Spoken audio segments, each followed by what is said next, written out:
नमस्कार, देवभूमि के दंगल में आप सभी का स्वागत है। मैं हूं आपके साथ यशी शुक्ला और देवभूमि के दंगल में आज बात करेंगे मिशन 2024।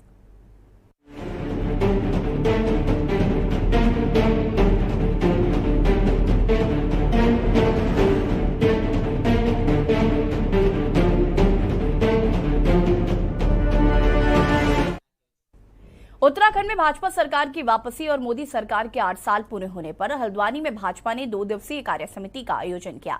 इस कार्य समिति का शुभारंभ मुख्यमंत्री पुष्कर सिंह धामी और बीजेपी प्रदेश अध्यक्ष मदन कौशिक ने किया। 2 दिवसीय कार्य समिति में पार्टी के पदाधिकारी और पार्टी के सभी जिला अध्यक्ष मौजूद रहे। बैठक में संगठन के आगामी कार्यक्रमों, संगठन की रूपरेखा को लेकर विस्तृत चर्चा व दिशा निर्देश दिए गए। देखा जाए तो लोकसभा और नगर निकाय चुनाव को लेकर भाजपा भी से मंथन में जुट गई है।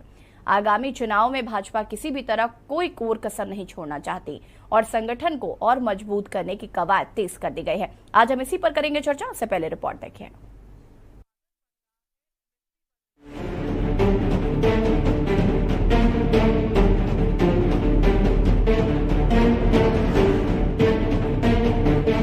हाल ही में हुए विधानसभा 2022 और चंपावत उपचुनाव में बड़ी जीत के बाद भाजपा एक बार फिर चुनाव की तैयारियों में जुट गई है। जी हां, भाजपा नगर निकाय चुनाव 2023 और लोकसभा चुनाव 2024 की तैयारियों को लेकर भाजपा ने हल्द्वानी में 2 दिवसीय कार्य समिति की बैठक का आयोजन किया।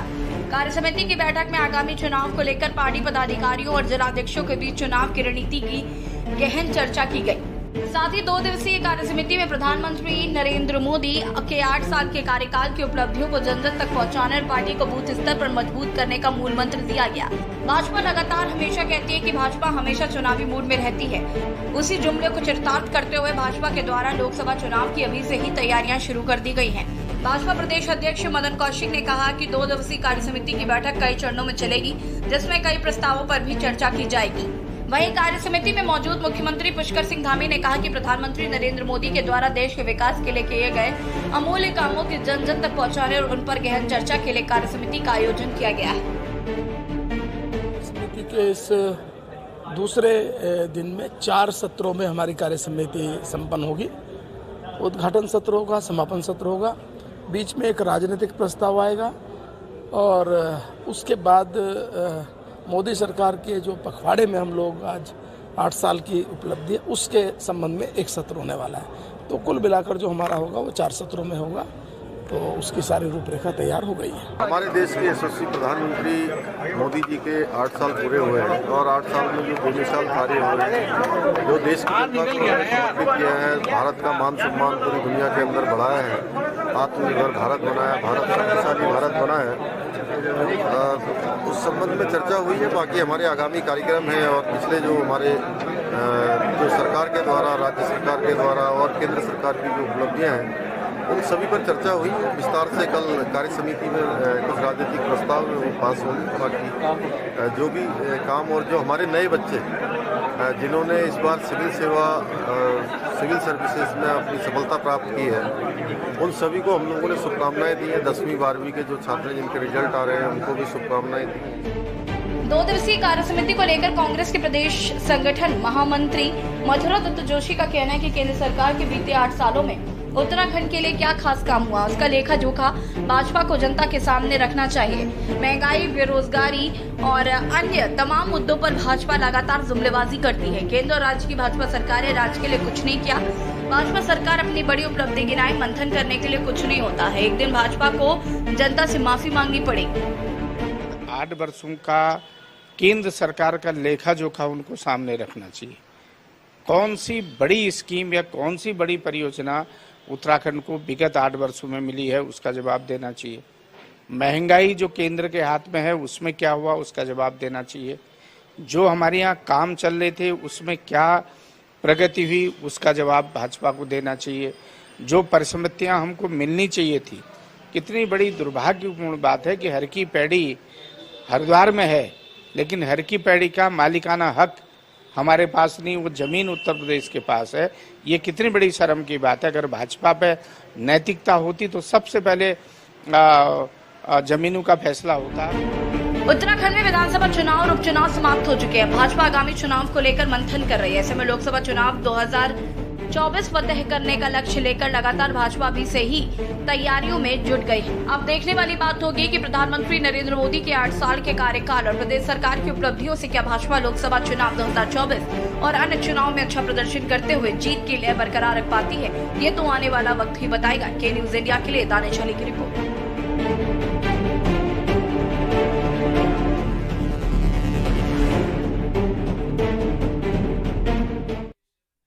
जी हाँ, तो मिशन 2022 बड़ा सवाल, क्या मंथन से निकलेगा अमृत। जिस तरीके से 2 दिवसीय कार्य समिति का आयोजन किया गया, जिसमें 2024 के लोकसभा चुनाव साथ ही साथ नगर निकाय चुनाव के लिए यहां पर एक रूपरेखा तैयार की गई, साथ ही साथ धन्यवाद प्रस्ताव जो है वो केंद्र सरकार को प्रेषित किया जाएगा और तमाम चीजें इस बैठक में बातचीत की गई, साथ ही साथ तैयारियां की गई। और आपको ये भी बता दें कि विपक्ष हालांकि लगातार सरकार को निशाने पर ले रहा है। कांग्रेस का कहना है कि इन 8 सालों में केंद्र सरकार की तरफ से उत्तराखंड को क्या कुछ योजनाएं मिली हैं वो सब सरकार को बतानी चाहिए। साथ ही साथ महंगाई जिस तरीके से लगातार बढ़ रही है, जो कि केंद्र सरकार के हाथ में है, उस पर भी बात होनी चाहिए और तमाम बातें कांग्रेस की तरफ से कही जा रही हैं। और इसी पर हम लगातार चर्चा कर रहे हैं। हमारे साथ कुछ मेहमान भी जुड़ गए हैं, उनसे आपका परिचय करा देते हैं। विशाल गुप्ता भाजपा प्रवक्ता हमारे साथ जुड़ चुके हैं। मनीष कंडवाल कांग्रेस प्रवक्ता हैं, हमारे साथ जुड़ चुके हैं। पीसी थपलियाल जी वरिष्ठ यूकेडी नेता है, हमारे साथ जुड़ चुके हैं। और भागीरथ शर्मा जी वरिष्ठ पत्रकार है, हमारे साथ जुड़ चुके हैं। आप सभी का बहुत बहुत स्वागत है। और सबसे पहले विशाल गुप्ता जी, मैं आपके पास आऊंगी। मंथन से निकलेगा अमृत, जिस तरीके से 2 दिवसीय कार्य समिति का आयोजन किया गया, जिसमें तमाम रूपरेखाएं तैयार की गई। सबसे पहले तो इस बैठक में क्या कुछ खास रहा?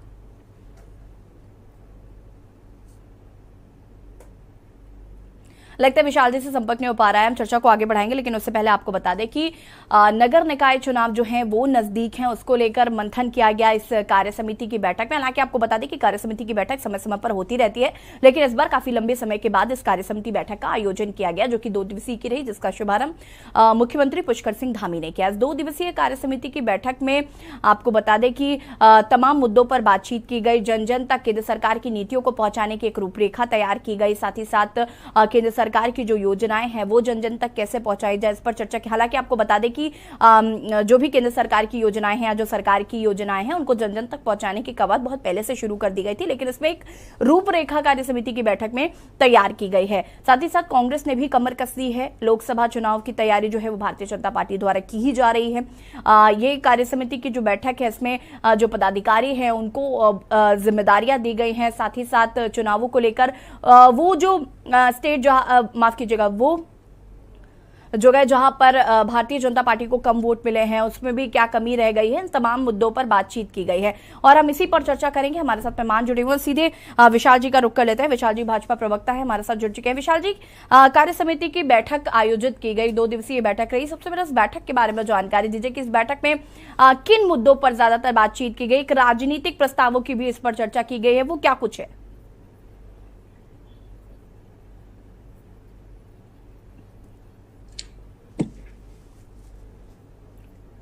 विशाल जी, आपको आवाज आ रही है? हाँ, बोलिए।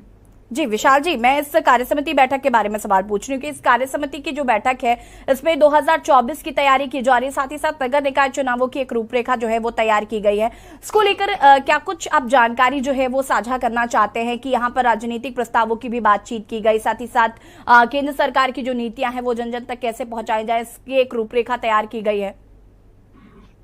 भारतीय जनता पार्टी संगठन आधारित पार्टी है जी, और भारतीय जनता पार्टी प्रजातंत्र और लोकतंत्र के अनुसार चलती है जी। परिवारवाद को यहाँ बढ़ावा नहीं मिलता, परिवारवाद के हिसाब से ये पार्टी का निर्माण नहीं है। यहाँ हर 3 साल में राष्ट्रीय अध्यक्ष, प्रदेश अध्यक्ष, जिला अध्यक्ष, मंडल अध्यक्ष और बूथ का अध्यक्ष बदला जाता है।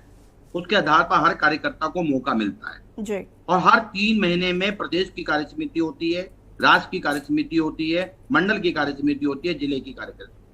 हर 3 महीने का एजेंडा तय किया जाता है कि ये अब आगे आने वाले 3 महीने इस पे पार्टी की लाइन क्या होगी, पार्टी क्या काम करेगी, पार्टी किस लाइन पे काम करेगी और पार्टी का नीचे स्तर का कार्यकर्ता किस लाइन पे काम करेगा, पार्टी उसको क्या काम देने वाली है, पार्टी उसको घर घर कैसे ले जाएगी, पार्टी की विचारधारा को घर घर कैसे ले जाया जाएगा, कैसे आने वाले चुनाव को में विजयश्री प्राप्त करेगी। ये पार्टी की लाइन की एक प्रक्रिया है। उसके तहत आज हल्द्वानी में जो कार्य समिति हो रही है उसमें जो राजनीतिक प्रस्ताव आया है राजनीतिक प्रस्ताव के बाद जो पार्टी की रणनीति तय की गई है, आने वाला चमोली का जो चुनाव चल रहा है, नगर निकाय पंचायत के चुनाव, आने वाला लोकसभा चुनाव, ये सारी नीति के अनुसार चला है। कार्यकर्ताओं को किन जिम्मेदारियों से जिम्मेदारियां दी जाएगी, कार्यकर्ता कैसे बूथ पर कमल खिलाए, कैसे बूथ को मजबूत करे, कैसे हमारा जो सी ग्रेड का बूथ है, डी ग्रेड का बूथ है, उनको बी कैटेगरी में कैसे लाएंगे, और बी कैटेगरी का बुक को ए कैटेगरी में कैसे लाएंगे, ए कैटेगरी का बुक को ए प्लस कैसे करेंगे, इन चीजों पे सारा विस्तार पूर्वक चर्चा की जाती है। और में बड़े बड़े कार्यकर्ताओं की, बड़े नेताओं की ड्यूटियां सुनिश्चित की जाती है, जिसके माध्यम से बूथ की संरचना को मजबूत किया जाता है। ये पार्टी की रीति और नीति है। ठीक है विशाल जी, हमारे साथ कांग्रेस प्रवक्ता भी लगातार बने हुए हैं मनीष खंडवाल जी। मनीष जी, आपसे जानना चाहूंगी इस कार्य समिति की बैठक को लेकर क्या कुछ कहना है आपको कि भारतीय जनता पार्टी जो है वो अभी से लोकसभा चुनावों की तैयारियों में जुट गई है, साथ ही साथ नगर निकाय चुनाव के लिए भी? देखिए, भारतीय जनता पार्टी अभी से नहीं, भारतीय जनता पार्टी परमानेंट चुनाव के कोड में रहती है, कोई डाउट नहीं, परंतु सरकारें चुनी जाती हैं जनता का भला करने के लिए जी। मैं मानता हूं कि विशाल गुप्ता जी जो हैं वो कहीं कोई फ्रिंज एलिमेंट नहीं होंगे भारतीय जनता पार्टी के, जैसे कि आजकल ट्रेंड चल रहा है कि सरकार कहते हैं कि ये फ्रिंज एलिमेंट थे, तो मैं उम्मीद करूंगी विशाल गुप्ता जी फ्रिंज एलिमेंट नहीं होंगे, भारतीय जनता पार्टी के प्रवक्ता ही होंगे। और मैं ये जानना चाहूंगा कि उन्होंने अपनी पार्टी की संरचना के बारे में बता दिया, इन्होंने ये नहीं बताया कि जो राष्ट्रीय अध्यक्ष बनाया जाता है वो किस परिवार के आशीर्वाद से बनाया जाता है। जहां तक हमारी जानकारी है वो संघ परिवार के, जिसके ऊपर हाल होता है संघ परिवार का, उनके आशीर्वाद से बनाया जाता है। मैं तो अगर मानी कि भारतीय जनता पार्टी में कुछ चुनाव हुआ है, जो इनके जो प्रदेश अध्यक्ष जो बनाए जाते हैं वो भी संघ परिवार के आशीर्वाद से बनाया जाता है। जो संघ परिवार का विश्वसनीय होता है उसके आशीर्वाद से बनाया जाता है, या उसके कहीं बाहर से आता है तो उस बारे में भी जानकारी विशाल भाई को देंगे तो हमारा भी ज्ञानवर्धन होगा। रही बात मुद्दों की, अगर सरकार आज की डेट में जो हमारी भारत की जो स्थिति, तो इनके जो राष्ट्रीय प्रवक्ता रहे जिनको आज फ्रिंज एलिमेंट कहकर बोलते हैं, अगर उन लोगों ने इस प्रकार से टीवी डिबेटों में बैठ के बदतमीजियां ना की होती तो निश्चित रूप से आज भारत जो जिस स्थिति में था उसी स्थिति में रहता। परंतु जिस तरह से हम लोग बैकफुट पे आए हैं, मोदी जी बैकफुट पे आए हैं। मोदी जी केवल भारतीय जनता पार्टी के नेता नहीं है, वो भारत के प्रधानमंत्री हैं। अब भारत के प्रधानमंत्री, भारत के उपराष्ट्रपति का डिनर कैंसिल होना, ये बहुत बड़ी घटनाएं हैं। इन चीजों की तरफ ध्यान ना देकर जिस प्रकार से भारतीय जनता पार्टी केवल चुनाव लड़ने में और चुनाव जीतने में लगी रहती है, उसकी जगह पे जो महंगाई, बेरोजगारी, जो उत्तराखंड में पलायन है, इन जो मूलभूत जो समस्याएं हैं, अगर उन समस्याओं की तरफ थोड़ा सा ध्यान देते तो हो सकता है भारत की थोड़ी सी स्थिति सुधरती। परंतु क्योंकि सब जानते हैं उधर कश्मीर से पलायन चल रहा था और इधर हमारे जो है देश के बड़े बड़े नेता जो है वो पिक्चर के प्रमोशन में लगे हुए थे। पूरी की पूरी कैबिनेट जा रही है पिक्चर का प्रमोशन करने के लिए। ये तो मेरे देश की सरकारें हो गई हैं। इससे निश्चित रूप से इन लोगों के पास में केवल एक प्रोपेगेंडा आइडियोलॉजी है, उसको फैलाने का काम है, और इन लोगों का जो वास्तविक जिसके लिए सरकारें चुनी जाती है उसकी तरफ बिल्कुल कोई ध्यान नहीं है। नहीं तो ऑल टाइम लो 45 साल तक ज्यादा, पूरी जो 45 साल पहले की हालत हो जाती है हमारे देश के रोजगार की, महंगाई। ठीक है मनीष जी, इस पर हम आगे भी विस्तार से चर्चा करेंगे। जरूर आपके सवाल जवाब जो है वो आगे हम जरूर पूछेंगे विशाल जी से। पीसी थपलियाल जी हमारे साथ जुड़े हुए हैं, यूकेडी के वरिष्ठ नेता है। पीसी थपलियाल जी, मैं आपसे जानना चाहती हूँ, आप इस कार्य समिति की बैठक को कैसे देखते हैं? 2024 के लोकसभा चुनाव, साथ ही साथ नगर निकाय के जो चुनाव हैं, उनकी तैयारियां जो है वो अभी से शुरू कर दी गई है, और भारतीय जनता पार्टी का साफ कहना है कि हमेशा हम चुनावी मोड में रहते हैं। जी, बिल्कुल सही बोल रहे हैं। विश्व में अकेली एक पार्टी है जो अनोखी है, जो हमेशा चुनाव मोड में रहती है। और जिस तरह से हमारे देश में एक जादूगर हुआ था सरकार जी, तो सरकार बहुत बड़ा जादूगर था, तो जितने छोटे जादूगर थे हिंदुस्तान में सब गायब हो गए। इसी तरह से इनको एक ऐसा नेता, यशस्वी नेता मिल चुका है जिसमें कि कोई मतलब अकेला देश लोग, जबकि लोकतंत्र में एक समूह ऑफ लीडर्स होता है जो किसी भी ग्रुप को संचालित करता है। लेकिन यहाँ पे ऐसा हो गया है कि धीरे धीरे राजनीति का स्वरूप बदलता जा रहा है और यूनिपोलर राजनीति इस देश में होती जा रही है। और ऐसे षड्यंत्र के तहत हुई है कि नोटबंदी से जब शुरुआत हुई और नोटबंदी से धीरे धीरे किस तरह से पूरे, क्योंकि इस चीज को जनरल पब्लिक नहीं समझ सकती। जनरल पब्लिक के लिए एक ऐसा फॉर्मूला बन चुका है जिस फॉर्मूले में हम अपने भाई भतीजावाद जो हमारे बीच में एक रिश्तेदारी होती थी, सब खत्म हो चुकी है। भारत लगभग 2 हिस्सों में बढ़ता जा रहा है, 2 विचारधाराओं में बढ़ता जाता है। तो ये जो चिंताएं हैं कि किस तरह से ये दिशा इस देश की जा रही है, वो बहुत बड़ा चिंता का विषय है। जिस तरह समुद्र मंथन में जब जहर निकला था, तो इस समय जो जहर हमारे इस मंथन में मथा जा रहा है भारत की सीमाओं के अंदर, वो जैसे ही छलका तो तहलका मच गया। वो छलक के जिस तरह से अरब कंट्रीज में पहुंचा इस समय, और अरब कंट्री ने विशालकाय भारत को ऐसा कटघरे में खड़ा कर दिया है जिसका जवाब देना इस राजनीति को मुश्किल हो गया है, जो राजनीति एक गैंग के रूप में परिवर्तित हो चुकी है। इसलिए इन राजनीति के जिस तरह से इनका एक विंग ऐसा होता है, जैसे अभी बता रहे थे विशाल जी कि इनका ऐसा होता है, विंग होते हैं, ये A, B कैटेगरी रखते हैं। इसी तरह से एक विंग ऐसा होता है जो दुष्प्रचार करता है। दुष्प्रचार इतने हद तक करता है कि उनका हर तोता परिवारवाद, और वो ये नहीं देखते कि आज जो यहाँ पे बने हुए किस तरह से देखो परसेप्शन बांधा जाता है इस देश में, वो अपने परिवार को नहीं देखते। राजनाथ सिंह का बेटा आज मंत्री बना हुआ, वो है नहीं है, राजनीति में नहीं है। अगर यहाँ पे उस खंडूरी की बेटी बनती है या विजय बहुगुणा का बेटा मंत्रालय में जाता है, ये इसका जवाब नहीं देंगे। इनके तोते की तरह परिवारवाद, अरे परिवारवाद तुमने क्या स्वयं में खत्म कर दिया है? और जिस तरह से हल्की होती हुई राजनीति, मुद्दे इनके लिए खत्म हो चुके हैं। अगर इनके साथ आज दिन तक इस देश के प्रधानमंत्री ने प्रेस को फेस नहीं किया है, क्या बोलेगा इस देश की जनता? क्या बोलेंगे इस देश के वो लोग जो इस देश के लोग चाहते हैं कि हमारा मंत्री अपने काम काजों में जनता के बीच में संवाद करे? कैसा प्रधानमंत्री, मैडम एक चीज लास्ट लाइन है, कैसा प्रधानमंत्री जिसने प्राइम मिनिस्टर केयर फंड खोलकर उसको आरटीआई से भी ढक कर रखा हुआ है। कोई सवाल, मतलब एक देश का मेरा प्रधानमंत्री क्या अपने फंड को व्यक्तिगत फंड बना सकता है? जिस तरह से इन्होंने अभी इन तमाम सवालों के जवाब हम जरूर लेंगे, लेकिन बात चूंकि उत्तराखंड की हो रही है, उत्तराखंड में क्या कुछ केंद्र सरकार की तरफ से मदद मिली है, उस पर भी आगे बातचीत करेंगे। हमारे साथ आम आदमी पार्टी के प्रवक्ता भी जुड़ चुके हैं, रविंद्र आनंद जी। रविंद्र जी, बहुत बहुत स्वागत है आपका के न्यूज में, और मैं आपसे भी इस पर आपकी प्रतिक्रिया चाहूंगी सबसे पहले, तो उसके बाद विस्तार से चर्चा करेंगे कि कार्य समिति की बैठक जो है वो भारतीय जनता पार्टी द्वारा की जा रही है। बड़ी बात यह नहीं है कि कार्य समिति की बैठक है, बड़ी बात यह है कि लोकसभा चुनावों की जो तैयारियां हैं वो शुरू हो चुकी हैं, और भारतीय जनता पार्टी का साफ कहना है कि हम चुनावी मोड में हमेशा रहते हैं। तो क्या कुछ कहना है इसको लेकर? तो देखिए, जो कार्य समिति की बैठक की बात आप कर रहे हैं, इसमें ये भारतीय जनता पार्टी का इंटरनल मामला हो सकता है। इसमें आम आदमी पार्टी को कुछ भी नहीं कहना है।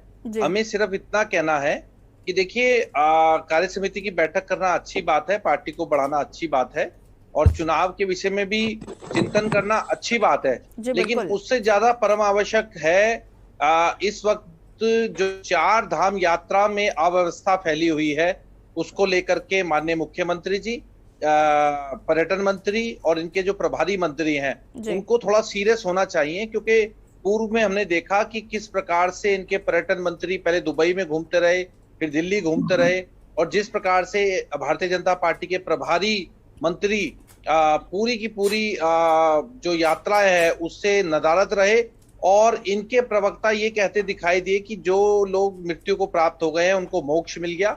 मुझे लगता है बहुत शर्मनाक बात है हमारे लिए। और 4 धाम यात्रा जो है वो सिर्फ भारतीय जनता पार्टी की नहीं, यहाँ पर जितने लोग बैठे हैं सबकी प्रतिष्ठा का सवाल है।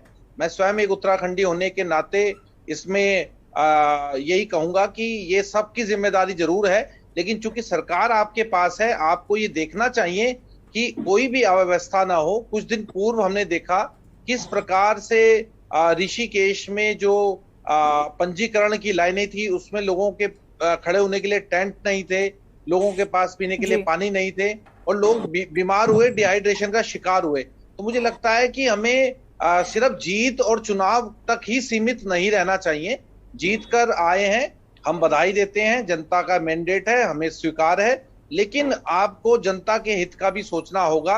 2 साल बाद आज हम 4 धाम यात्रा बहुत अच्छे से खुली है, और उसकी हम सभी को खुशी भी है, क्योंकि एकमात्र ऐसा 4 धाम एक ऐसी चीज है जिसमें जिसका जो आर्थिकी है हमारे उत्तराखंड की, वो पूरी की पूरी कहीं ना कहीं चार धाम से जुड़ी हुई है। मेरा निवेदन भी है और आग्रह भी है कि चार धाम पर यात्रा पर ज्यादा फोकस किया जाए, उस पर मीटिंग की जाए, पैनी नजर रखी जाए। और क्योंकि अभी काफी दिन शेष है, तो मैं चाहूंगा कि कार्य समिति की बैठकें तो होती रहेंगी, अभी काफी समय है और भारतीय जनता पार्टी को चाहिए कि बिल्कुल, तो चारधाम यात्रा को लेकर मंथन जरूर करना चाहिए, ऐसा आप कहना चाहते हैं। वापस आऊंगी मैं रमेश जी आपके पास, और हमारे वरिष्ठ पत्रकार भागीरथ शर्मा जी हमारे साथ जुड़े हुए हैं लगातार। भागीरथ जी, यहाँ पर आप सत्ता पक्ष भी सुन रहे हैं, विपक्ष भी सुन रहे हैं, क्या प्रतिक्रिया है आपकी कि क्या काफी जल्दी 2024 के लोकसभा चुनावों का मंथन शुरू हो गया है, या और भी मुद्दे हैं जिन पर बातचीत पहले भारतीय जनता पार्टी को कर लेनी चाहिए, या उन पर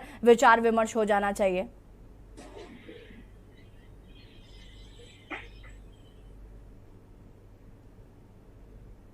भागीरथ जी, आपकी आवाज हम तक नहीं आ पा रही, शायद आपका म्यूट ऑप्शन ऑन है।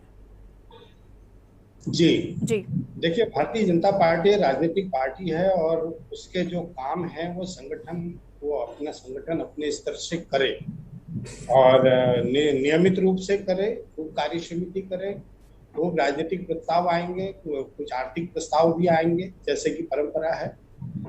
लेकिन मैं ये समझता हूँ कि जो सरकार है जी, उसको चुनाव के मोड में नहीं रहना चाहिए, उसको काम के मोड में आ जाना चाहिए।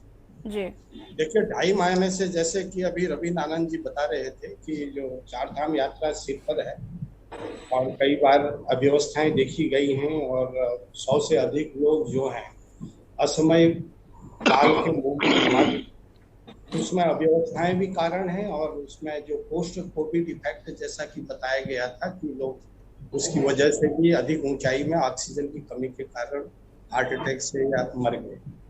लेकिन ये है कि जब 2.5 महीना सरकार को बने, 2.5 महीना से ज्यादा हो गया जी, और सरकार आने से पहले भाजपा ने जो चुनाव में एक दृष्टि पत्र जारी किया था, उस दृष्टि पत्र में समयबद्ध ढंग से कार्यों को पूरा करने की बात कही गई थी जी, और 2.5 माह में भी कुछ वादे थे, उनको एड्रेस होना चाहिए था। अब ये संगठन की बैठक है, ठीक है, पूरी सरकार वहाँ होगी आज निश्चित रूप से, लेकिन हम ये चाहेंगे कि 2.5 माह बहुत होते हैं और ऐसे भी 2.5 माह, फिर अगले 3 माह फिर निकल जाएंगे, रफ्ता रफ्ता पूरे 5 साल बीत जाएंगे, काम कब होगा। ने चिंता व्यक्त की थी कि राज्य की जो आर्थिक स्थिति है वो चिंताजनक है और उन्होंने चिंता भी जाहिर की और निश्चित रूप से जो हमारे नॉन प्लान का खर्चा जिस प्रकार बढ़ रहा है और अभी एक डीए की किस्त जारी की 3%, आपने देखा होगा कि करीब 500 करोड़ का सालाना अतिरिक्त व्ययभार खजाने पर पड़ गया है। अब दावा ये भी सरकार कर रही है कि हम 25,000 नए लोगों को विभिन्न विभागों में भर्ती करने जा रहे हैं। मोटा अनुमान यह है कि 2,000 करोड़ सालाना अतिरिक्त बोझ सरकारी खजाने पर पड़ेगा। हमारे पास जो रिसोर्सेज हैं, आर्थिक जो स्रोत हैं, वो बहुत सीमित हैं और उनको बढ़ाने के लिए जितने उपाय हो सकते थे, जितना पोटेंशियल हमारे जो संसाधनों में है, हम 22 साल में उस दिशा में भी कुछ नहीं कर पाए। सरकार भले ही किसी की हो, अगर कोई आगे बढ़ा तो उसमें जो है तथाकथित पर्यावरणवादी और ये वो सब मैनिपुलेट करके यहाँ भेज दिए जाते हैं दिल्ली से और तमाम उधर से।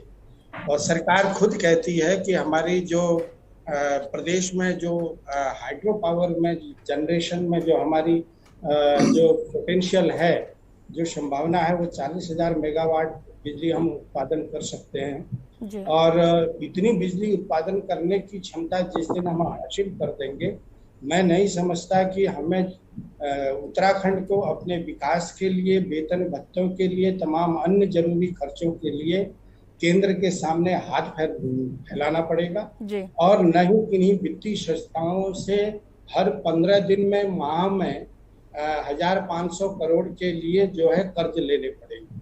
तो चिंतन तो इस बात का होना चाहिए। मैं समझता हूँ कि सत्तारूढ़ पार्टी उसकी एक जवाबदेही और जिम्मेदारी होती है कि जो उसकी सरकार प्रदेश में राज कर रही है उसकी दशा और दिशा सही होनी चाहिए, क्योंकि अगर उसका सही, क्योंकि जो पार्टी ने जो वादे किए हैं, जो जनता से वादे किए गए हैं, वो सरकार के माध्यम से पूरे होने हैं। तो होता क्या है कि सरकार अपने में मस्त हो जाती है, अपना एजेंडे आ जाते हैं और ब्यूरोक्रेसी जो है वो कभी हावी होती है, कभी ऐसी सलाह देने लगती है कि जो पार्टी के जो वादे हैं वो भी पूरे नहीं हो पाते। तो चिंतन मैं समझता हूँ, अभी सरकार बनी है 2.5-3 महीना पहले, तो पार्टी को अपने इस जो ये शिविर कर रहे हैं, जो मंथन शिविर हो रहा है, उस पर ये मंथन पहले जरूर कर ले कि एक तो उनका दृष्टि पत्र क्या कहता है, तो उस अनुसार सरकार को कहें कि इनको समयबद्ध ढंग से इन कार्यों को पूरा किया जाए। देखिए जनता बिल्कुल भागीरथ जी, तो कहीं ना कहीं आपके हिसाब से चुनावी मोड से निकलकर जरा काम के मोड में आ जाना चाहिए। आप सभी हमारे साथ बने रहिए, चर्चा को आगे बढ़ाएंगे और लगातार हम बात कर रहे हैं मिशन 2022 की, जिसकी कवायद तेज कर दी है उत्तराखंड सरकार ने कार्य समिति की बैठक में। इसमें लगातार मंथन किया जा रहा है। रुकिंग छोटे से ब्रेक के लिए, जो हासिल होते हैं।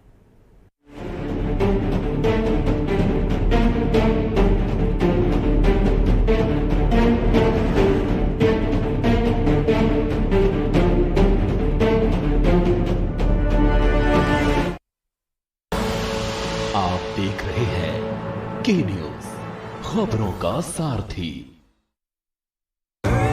देखें कौन नया खिलाड़ी आया है, समझा देते हैं, प्यार से समझाएंगे।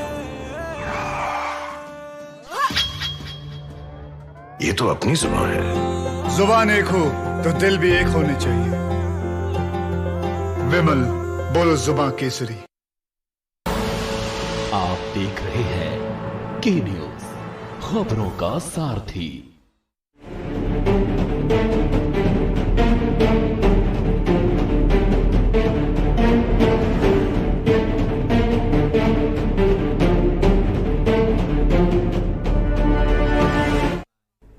ब्रेक के बाद एक बार फिर से आप सभी का स्वागत है और देवभूमि के दंगल में आज हम बात कर रहे हैं मिशन 2024, क्योंकि कार्य समिति की बैठक जो है वो आयोजित की गई 2 दिवसीय, आज दूसरा दिन है। और आपको बता दें कि इस कार्य समिति की बैठक में चर्चा की जा रही है, रूपरेखा तैयार की जा रही है 2024 के लोकसभा चुनाव, साथ ही साथ नगर निकाय चुनाव की।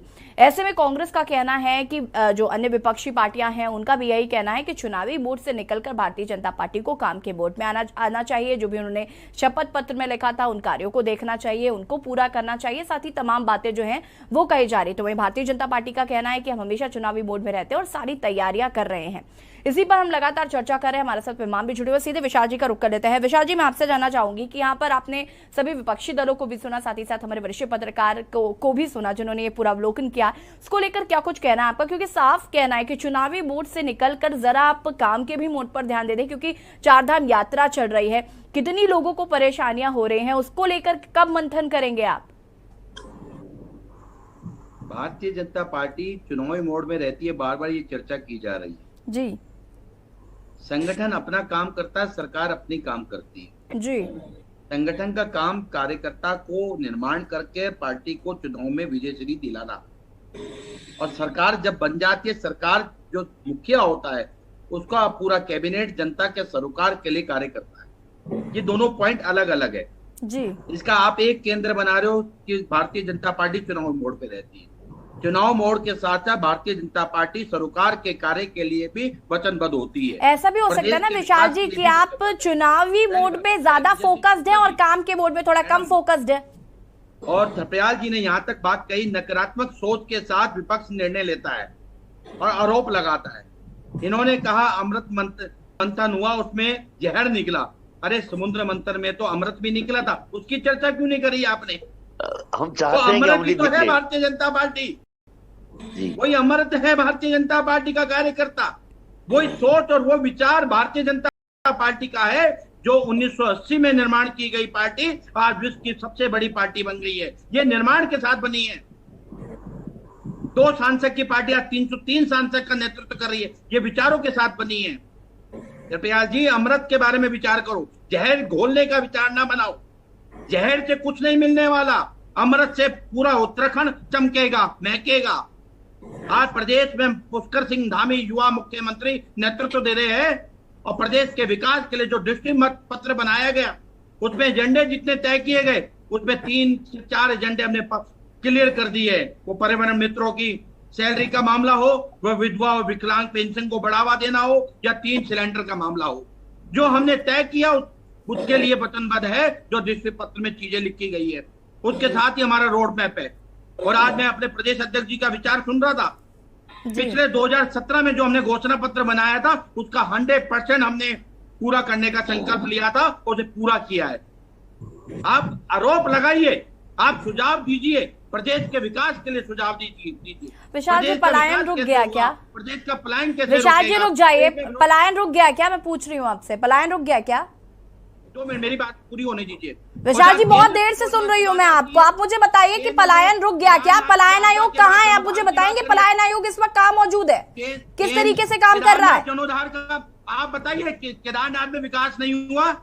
केदारनाथ में आपदा के बाद क्या हुआ है? आज जनोद्धार केदारनाथ का आज जो इतनी संख्या में श्रद्धालु आ रहा है, क्यों आ रहा है? ये किसकी दृष्टि है? ये देश के प्रधानमंत्री की सोच और विचार है। प्रधानमंत्री के नेतृत्व में केदारनाथ का विकास हुआ है। रवीन जी कुछ कह रहे हैं। रवीन जी, ये क्या विकास का मॉडल नहीं है? सरकुंडा माता के दरबार पे मनीष जी, इसके बाद मैं आपके पास आऊंगी। भाई आपको करेक्ट करना चाहूंगा, हो जाता है। ये क्या विकास का मॉडल नहीं है? विशाल भाई आपको जानकी पुल, ये क्या विकास का मॉडल नहीं है? तो क्या है? विशाल भाई सुन लीजिए, आपको करेक्ट करना चाहूंगा। पहले तो आप ये समझ लीजिए कि पिछले 2 सालों में कोरोना काल में यात्राएं बंद थी, इसलिए यात्री इतनी भारी संख्या में आया है। उसका श्रेय रविंदर भाई, आपदा के बाद केदारनाथ मोदी जी को मत दीजिए। केदार बाबा निवेदन है आपको, निवेदन है। 2013 के बाद आपदा के बाद केदारनाथ का जीर्णोद्धार कैसे हुआ, ये तो बताइए। देखिए ऐसा है, 2 साल से कोरोना काल में जो यात्राएं ठप थी, बंद थी, उसका श्रेय भारतीय जनता पार्टी क्यों लेना चाहती है? मतलब केदारनाथ में आपदा के बाद कोई भी निर्माण कार्य नहीं हुआ कि रविंदर जी, केदारनाथ में कोई भी विकास कार्य नहीं हुआ, आप ये कहना चाहते हैं? मैंने तो अभी विकास कार्यों की बात ही नहीं करी, आप बात करने नहीं दे रहे। आप सुनिए ना, यात्रा जब तो प्रारंभ होगी, अच्छी यात्रा जब होगी, रहने की सुविधा होगी। कोरोना काल से पहले भी चल रही थी, यात्राएं कोरोना काल से पहले भी चल रही थी। ऐसा नहीं है कि आपके मोदी जी आए तब से यात्रा चलनी शुरू हुई। विशाल जी, ऐसा नहीं है कि मोदी जी आए तब से हुई। 2013 के बाद आपदा के बाद क्या जीर्णोद्धार हुआ, किस संस्था ने करा? 2013 के बाद भी जीर्णोद्धार हुआ और बहुत उसके बाद यात्राएं हुई हैं, लेकिन मैंने ये कहा कि कोरोना काल के कारण 2 साल से यात्राएं ठप होने के बाद जी, तो आप वो श्रेय लेने की बात मत कीजिए। देखिए, अगर आप गलत बात करेंगे तो मुझे इंटरप्ट करना पड़ेगा, आपको रोकना पड़ेगा। किसी भी बात का श्रेय खाली भारतीय जनता पार्टी नहीं मिलता। आप हर बात का श्रेय नहीं, उस समय मोदी जी ने भी कहा, उस समय मोदी जी ने कहा पर जनता के विशाल भाई के लिए विशाल भाई जब आपदा आई तो मोदी जी ने कहा मैंने 15,000 लोगों को बचाया। उस समय वो सुपरमैन बन गए, ही मैन बन गए। ये कोई ठीक बात नहीं है। 15,000 लोगों को बचाया, ये गलत बात है। देखिए, ये गलत बात है, ये ठीक बात नहीं है। मुख्यमंत्री शिवराज सिंह चौहान, माननीय पुष्कर सिंह धामी जी एकदम ठीक बात नहीं है विशाल भाई। देखिए, मैं गलत बात का समर्थन नहीं करूंगा, आप गलत बात कर रहे हैं। विशाल जी, दूसरों को सुन लीजिए। विशाल जी सुन लीजिए, अपनी उपलब्धियां गिनाइएगा बाद में। विशाल जी रुक जाइए। जहर घोलने की मनीष जी, मनीष जी अपनी बात को पूरा करिए। बोलिए, अमृत को लाइए, मंथन में अमृत भी निकला है। देखिए, अगर आप झूठ ठीक है विशाल जी, मान लिया कि आपके मंथन से अमृत निकलेगा, लेकिन दूसरों की बातें सुनना भी पड़ेगा आपको। सुनना सीखिए। जी मनीष जी। जो मेरे साथी प्रवक्ता है विशाल गुप्ता जी, इनको शायद जानकारियां नहीं है। मैं कई बार इन्हें पहले ही बता चुका, नहीं याद नहीं रहता। तो वो ऑल वेदर रोड नहीं है, 4 धाम यात्रा मार्ग है। और जब देश के प्रधानमंत्री माननीय नरेंद्र मोदी जी उत्तराखंड आए थे, जिस गुफा में उन्होंने 36 कैमरों के साथ बैठ के तपस्या कर रही थी, उस गुफा का निर्माण भी हरीश रावत की तत्कालीन सरकार ने करवाया था। इसलिए थोड़ी सी जानकारी रखा कीजिए कि मोदी जी की वजह से 4 धाम यात्रा शुरू हो गई। भैया ऐसा नहीं है। केदारनाथ बाबा के दर्शन करने के लिए सदियों से लोग आ रहे हैं, अनादिकाल तक आते रहेंगे। इस पर आपके मोदी जी रहे ना रहे, मैं रहूं ना रहूं, आप रहे ना रहे, केदारनाथ बाबा के दर्शन करने के लिए, 4 धाम यात्रा के दर्शन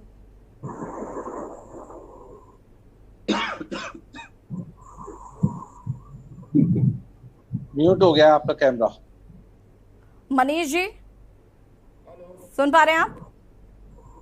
हाँ, मेरे को आ रही है आवाज आपकी। जी मनीष जी अपनी बात को पूरा कीजिए। तो ये हर चीज में जो श्रेय देने का जो रखा ना भाजपा के लोगों ने कि हमें केवल श्रेय देना है, भैया फ्रिंज एलिमेंट्स कहला दिए जाओगे कल कोई आप, इसलिए बेवजह का श्रेय मत दिया करो।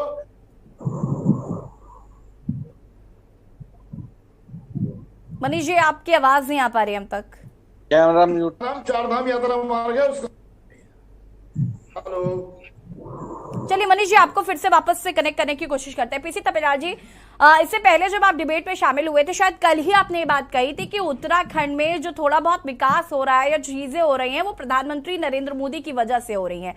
कल ही आपने शायद ये स्टेटमेंट दिया था, और आज अगर इस पर मंथन हो रही है, चर्चा हो रही है, तो आप विश की बातें क्यों कर रहे हैं फिर?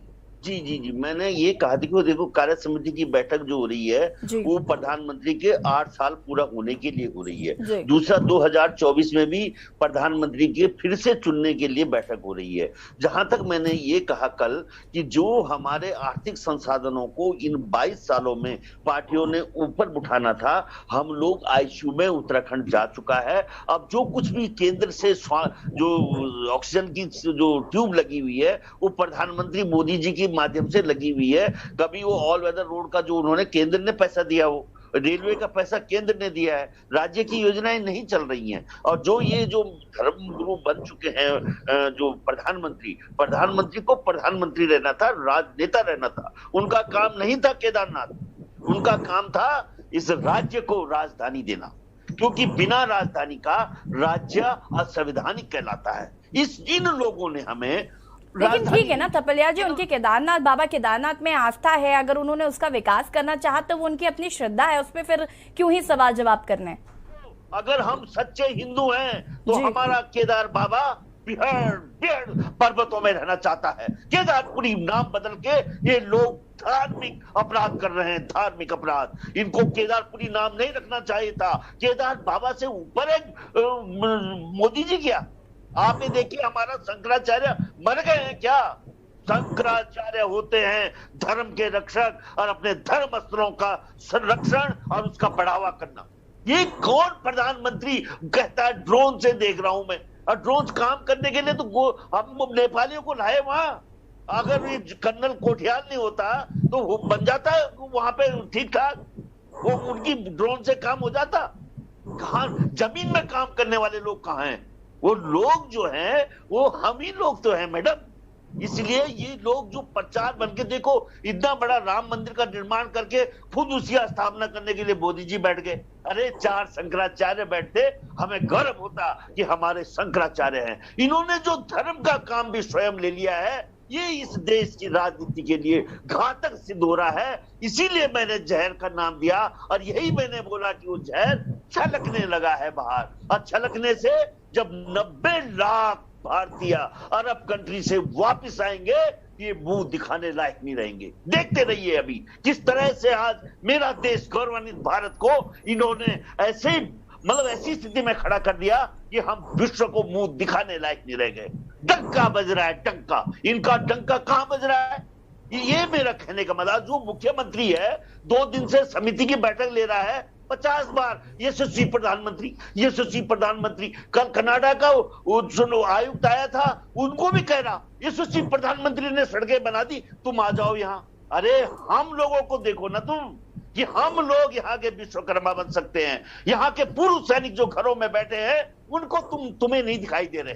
तुम्हें केवल दिल्ली जो आज हमारा डोईवाला में बैरियर बना है वो भी गुजराती है मैडम, गुजराती जो बैरियर कंट्रोल कर रहा है। सब कुछ गुजरात का यहाँ पे चला आ रहा है। ठीक है थपलियाल जी, इसका जवाब भी लेते हैं जरा विशाल जी से। उससे पहले भगीरथ जी का रुख करना चाहूंगी। भगीरथ जी, आप यहाँ पर थपलियाल साहब की बातें सुन रहे हैं, उनकी बातों से कितना सहमत हैं आप?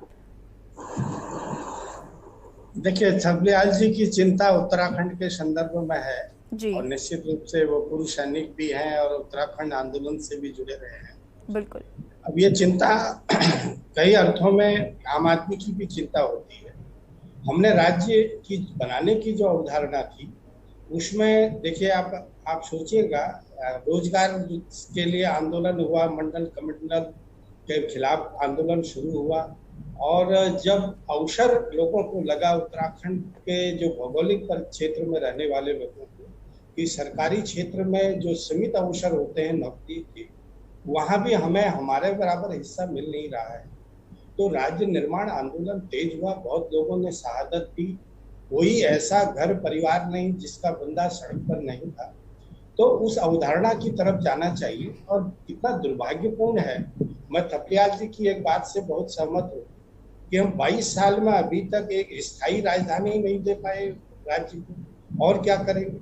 भागीरथ जी देखिए, अभी इस पर बहुत बार चर्चा हो चुकी है, बहुत बार डिबेट हो चुकी है। आगे क्योंकि उन्होंने जिक्र किया जी, तो ये जरूरी हो जाता है, ये समसामयिक है। और ये इस मुद्दे को, ये राजधानी का मुद्दा तो खत्म हो जाना चाहिए। अब तो कोई नई बहस विकास की बात होनी चाहिए। तो ये बार बार राजनीतिक मुद्दा बनता है। अभी बजट सत्र पहले ये तय हुआ था कि गैरसैंण में होगा, बिल्कुल बिल्कुल। अब ये बाद में तो ये तय हो गया नहीं, देहरादून में होगा जी। तो हमें ये लगता है कि ब्यूरोक्रेसी में भी एक सुविधाभोगी वर्ग है जो पहाड़ की तरफ चढ़ना नहीं चाहता। नौकरी करना तो चाहता है उत्तराखंड, क्योंकि यहाँ छूट बहुत है, कुछ भी करने की, लूटने की, कुछ कर गुजरने की। कोई जवाबदेही नहीं, कोई अकाउंटेबिलिटी नहीं, कोई रेस्पॉन्सिबिलिटी नहीं। तो नौकरी करते हैं और बड़े ईमानदारी से और जो है पेंशन पट्टा लेकर के घर चले जाते हैं। यहाँ किसी के खिलाफ कोई कार्रवाई नहीं होती है। तो खासकर जो बड़े ब्यूरोक्रेट हैं, हालांकि जो छोटे लोग हैं, आज भी अभी एक खबर आई है कि कानून को वो ट्रैप हुआ है, 10,000 रुपए की रिश्वत हुई है। ये काम तो हो रहा है, रोज चल रहा है। अब वैसे जीरो टॉलरेंस की बातें भी हो रही, लेकिन जो बड़े मगरमच्छ हैं वो नहीं पकड़े जा रहे, न उन पर कोई कार्रवाई आज तक हुई। तो ये चिंता तो होगी, सवाल तो उठेंगे, बातें तो होगी। जब राजनीतिक दल, मैंने ये नहीं कहा था कि जैसे विशाल जी कह रहे थे कि भाजपा एक अलग संगठन है और सरकार अलग है। बिल्कुल मैंने यही बात कही थी कि सरकार को काम के मोड में आ जाना चाहिए, क्योंकि 2.5-3 महीना हो गया है। और संगठन है वो रात दिन चुनाव के मोड में रहे, वो उसका काम है, उसे करना चाहिए। कार्यकर्ताओं को एकजुट करना, उनको मार्गदर्शन देना, उनका प्रशिक्षण करना। और मैं इस मामले में भाजपा की प्रशंसा भी करता हूं कि वो ऑर्गेनाइजेशन के मामले में बहुत दुरुस्त रहती है। हर उसका जितने भी जो अनुषांगिक संगठन है उनके ट्रेनिंग प्रोग्राम होते हैं, उनको मोटिवेट किया जाता है, उनको जो राष्ट्रीय जो मुख्य पार्टी है उसके कार्यक्रमों से उनको जोड़ा जाता है। अब कांग्रेस में ये नहीं हो पाता है, वहाँ फोटो खिंचाने और धक्का मुक्की और ये चलता रहता है और गुटबाजी हो जाती है, प्रशिक्षण होते नहीं हैं, कोई किसी को नेता मानने को राजी नहीं होता, सब अपने को नेता समझते हैं, कार्यकर्ताओं का अभाव है। तो इस तरह के प्रोग्राम मैं तो ये समझता हूँ कि कांग्रेस को भी अभी समय है, चूंकि ये कांग्रेस पुरानी पार्टी है, बड़ी पार्टी है। हम जब भी देखते हैं हमें भी ये होता है कि कांग्रेस की जो दुर्गति हो रही है, जो दुर्दिन देखने पड़ रहे हैं, वो न देखने पड़े। तो कम से कम जो पहले करती थी कांग्रेस, जिसको अब भाजपा कर रही है, कांग्रेस उसको करना कुछ करे शुरू, तो अच्छा होगा। अभी डिबेट में जो भी बैठे हैं, एक अच्छी स्वस्थ और अच्छी डिबेट होती। देखिए आम आदमी पार्टी भी मैं देख रहा हूँ कि छोटे छोटे जो गली मोहल्लों में, बस्तियों में सोशल वर्क भी करती है, लोगों को जोड़ भी रही है। हम देखते हैं ऐसा नहीं, और कहेंगे तभी जब कोई कहीं पर कोई बात होगी तो कहा भी जाएगा उसको। बिल्कुल भागीरथ जी, अगला सवाल मेरा मनीष जी से यही था कि कांग्रेस को एक्चुअली इसी मोड पर आ जाना चाहिए, कांग्रेस को बल्कि ज्यादा काम करने की जरूरत है, क्योंकि अभी हाल ही में जो चंपावत चुनाव, उपचुनाव हुए उसमें हमने देखा और उनके जो गैतोड़ी जी जो वहां पर इनके विपक्ष में चुनाव लड़ रही थी, जो उनके विपरीत चुनाव लड़ रही थी, उन्होंने आरोप लगाए कि हमारी जो यहाँ पर बैठे जो बड़े नेता हैं, जो बड़े बड़े शीर्ष नेतृत्व है, वो हमारे लिए आगे नहीं बढ़ रहे, एकजुट नहीं हो रहे। तो कहीं ना कहीं कांग्रेस को जरूर आपने लिए ये इस पर चर्चा करने की जरूरत है। ये जो वोट बैंक खिसक रहा है, ये क्यों खिसक रहा है, इस पर मंथन करने की जरूरत है। बिल्कुल बिल्कुल बिल्कुल, कांग्रेस को अपना खोया जनाधार अगर लौटाना है तो उसको एक, क्योंकि आज टेक्नोलॉजी का युग है और जो पहले की बातें, आज समय बदल गया है, उस हिसाब से कांग्रेस को या आम आदमी पार्टी को या किसी भी राजनीतिक दल को अगर स्थापित होना है प्रदेश की राजनीति में, तो ये तो करना पड़ेगा। खाली भाजपा को गरिया के काम तो चलेगा नहीं। तो हम तो ये कहते हैं कि आप भी अपनी एक बड़ी लाइन खींचिए, आप वो भी कर रहे हैं, आप भी करिए। तो जनता को बताइए तो आपकी विचारधारा क्या है, आपके क्या लक्ष्य हैं, आपका क्या क्या सोचते हैं, पलायन के बारे में आपकी क्या सोच है, क्या समाधान है। अभी भी देखिए प्रदेश में जो महंगाई की दर, खासकर शहरी बेरोजगारी इतनी बढ़ गई है, जी। तो ये क्या है, इन पर चिंतन की जरूरत नहीं है। सभी राजनीतिक दलों को सोचना चाहिए। तो भाजपा सत्ता में है इसीलिए केवल सारा ठीक रहा उसको नहीं छोड़ सकते, तो कोई तो दिशा देगा।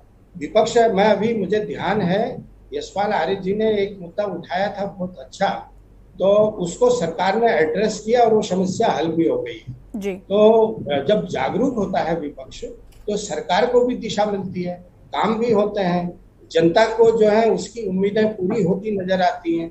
तो विपक्ष का मतलब ये नहीं है कि वो जनता के प्रति जवाबदेह नहीं है। जवाबदेही राजनीतिक क्षेत्र में, जो कि राजनीति समाज के लिए होती है, परिवार के लिए होती है, और उस समाज में उस समाज की जो लालसाएं हैं, जो उम्मीदें हैं, वो राजनीति के माध्यम से पूरी होनी चाहिए, नहीं हो रही हैं।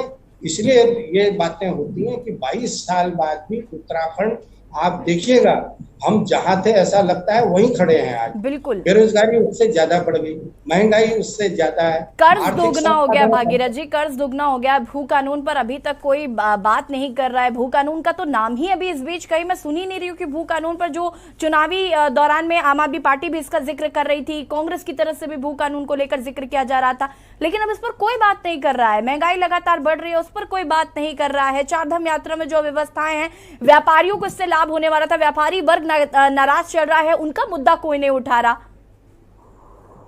जी देखिए, व्यापारी वर्ग नाराज है कुछ अव्यवस्थाओं की वजह से। जी बिल्कुल, मैं आपको बताऊं, हरिद्वार, ऋषिकेश और जो यात्रा मार्ग में अधिकांश जो खासकर फूड इंडस्ट्री से जुड़े हुए लोग हैं, ट्रैवल व्यवसायी हैं और तमाम और तरह के छोटे मोटे कारोबारी हैं, जो चालक 2 साल कोरोना के कारण घर बैठे थे, जिनके घर की जो अर्थव्यवस्था बिल्कुल गड़बड़ा गई थी, सबको काम मिल रहा है।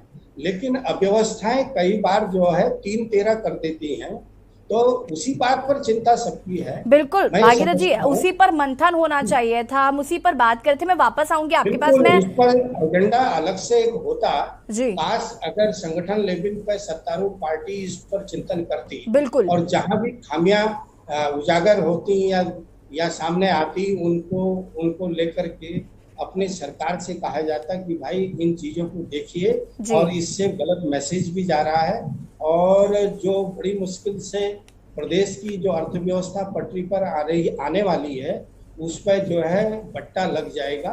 तो ये संगठन का काम है। मुझे लगता है जब राजनीतिक प्रस्ताव आएगा या आर्थिक प्रस्ताव आएगा, उनमें इसका जिक्र होना चाहिए। आज मैं ऐसा कहूँ जल्दीबाजी होगी। बिल्कुल भागीरथ जी, मैं वापस आऊंगी आपके पास, और यहाँ पर लगातार हम बात कर रहे हैं मिशन 2024 को लेकर। जिस तरीके से भारतीय जनता पार्टी का जो मंथन है वो शुरू हो गया है। मनीष जी, मैं आपसे यहाँ पर जानना चाहती हूँ कि जैसे कि भारतीय जनता पार्टी तो अपना काम कर रही है, जो भी उनकी कमियां खामियां हैं वो भी लगातार बताई जा रही हैं, आप भी बता रहे हैं, लेकिन एक सवाल जो लगातार अभी भागीरथ जी भी कह रहे थे कि कांग्रेस को ज्यादा जरूरत है मंथन चिंतन करने की।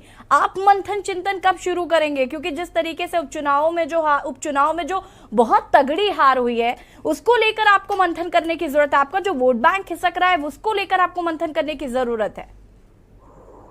निश्चित रूप से कांग्रेस को मंथन करने की जरूरत है, इस बात में कोई दो राय नहीं है। और इसको लेकर हमारा 2 दिवसीय चिंतन शिविर देहरादून में ऑलरेडी हो चुका है। उसकी जानकारी आप लोगों के पास नहीं पहुंच पाई होगी, आपका जो फील्ड रिपोर्टर्स उन्होंने नहीं दी होगी, इसलिए आपको इस बारे में पता नहीं होगा। आने वाले समय में भी, आने वाले सप्ताह में जो है, हमारा पूरे प्रदेश के जो हमारे जो ऑर्गेनाइजेशन डिस्ट्रिक्ट्स हैं, उनमें सब में जो हमारा चिंतन शिविर में, जो हमारा जो राष्ट्रीय चिंतन शिविर में जो निकल के आया था, वो प्रदेश में हुआ है। उसका प्रदेश के बाद हम लोग उसको डिस्ट्रिक्ट लेवल पे लेके जा रहे हैं। तो हमारी तो अपनी तैयारियां धीरे धीरे करके। मनीष जी, अभी मैं हरीश रावत जी को सुन रही थी, अभी कुछ 2 दिन पूर्व की बात है, मैं जब ये चंपावत के उपचुनाव हुए, उनकी कोई प्रतिक्रिया नहीं आई थी। अभी हाल ही में उन्होंने एक प्रतिक्रिया दी। उन्होंने कहा कि चंपावत के उपचुनाव में जो रिजल्ट था वो पहले से तय था, लेकिन भारतीय जनता पार्टी ने जो मार्जिन बढ़ाने का काम किया है वो लोकतंत्र की हत्या है, ऐसा कुछ स्टेटमेंट उनके द्वारा दिया गया। लेकिन ये हार ही क्यों स्वीकार करी कांग्रेस ने? क्यों पहले से मान लिया कि हम ये उपचुनाव नहीं जीतेंगे? गैतोड़ी जी बार बार कह रही थी कि अगर हमारे साथ अगर समर्थन होता, अगर मैं लोगों के बीच जाती, प्रचार प्रसार अगर आप उनके साथ करवाते तो कुछ तो ये जो हार इतनी बुरी हुई है ये तो नहीं हुई होती। अमूमन ये माना जाता है कि जो जब एक गवर्नमेंट बन जाती है तो जो सिटिंग चीफ मिनिस्टर होता है उस टाइम पे, वो उत्तराखंड का ट्रेंड भी रहा है कि वो कभी हारे नहीं है, इसलिए वो मान के चला जाता है कि वो जीतेंगे। परंतु जिस प्रकार से हमें लड़ाई लड़नी थी, गैतोड़ी जी ने हमारे को कहा है कि हमारे प्रदेश के कार्यकर्ताओं ने उस हिसाब से उनका साथ नहीं दिया है। निश्चित रूप से उस पर हमारे प्रदेश के नेता, हमारे देश के नेता उस बारे में चिंतन मनन कर रहे होंगे, किसमें क्या कमी रह गई, हम क्या अच्छा कर सकते थे, उस बारे में चर्चाएं हो रही होंगी और हो रही हैं।